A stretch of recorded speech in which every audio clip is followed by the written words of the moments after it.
ఈ ఇత్తయి కూడా పేరు పొందిన వ్యక్తిగా దావీదు దగ్గర ఉన్నాడు. మరి దావీదు సైన్యంలో ఒక పరదేశిగా వచ్చిన వాడై ఒక ప్రముఖుడుగా మరి ఉన్నటువంటి వ్యక్తిగా మనం అంటే దావీదు అతని విషయంలో అంతా మరి మేలు చేశాడు.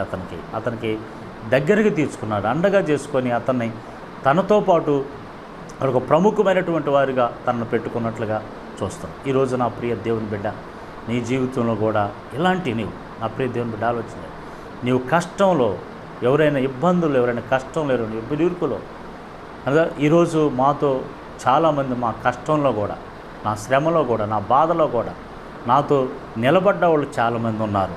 వారి విషయంలో ఇత్తయికి మేలు జరిగినట్లుగా దేవుడు వారికి కూడా మేలు జరిగించునుగాక. ఆమేన్.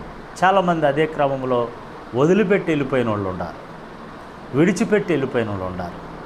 అయినా నా ప్రియ దేవుని బిడ్డలరా, దావీదు సింహాసనాన్ని వదిలి పారిపోయిన మరలా దేవుడు తీసుకొచ్చి సింహాసనం మీద కూర్చోబెట్టాడు. ఎందుకని? ఇత్తయ్య లాంటి వాళ్ళు దావీదుకి శ్రమలో తోడుండారు కాబట్టి. ఈరోజు నా ప్రియ దేవుని బిడ్డ, నీవు కూడా ఇలాంటి మేలులు అనుభవించబోతున్నావు. బాధలో కూడా మేలు చేసే ఆశీర్వాదం క్రైస్తవుడిది, శ్రమలో కూడా మేలు చేసే ఆశీర్వాదం క్రైస్తవుడు, ఇబ్బందుల్లో, కన్నీళ్ళలో, దుఃఖంలో ఉన్నప్పుడు కూడా మేలు చేసే మనసు క్రైస్తవుడిది. ఆ క్రైస్తవుడే ఈ ప్రపంచానికి ఆశీర్వాదం. ఈరోజు ఈ మాటలు వింటున్న నీవు ఒక ఆశీర్వాదకరమైన, ఒక మేలుకరమైనటువంటి వ్యక్తిగా, స్త్రీగా నీవు ఉండాలి.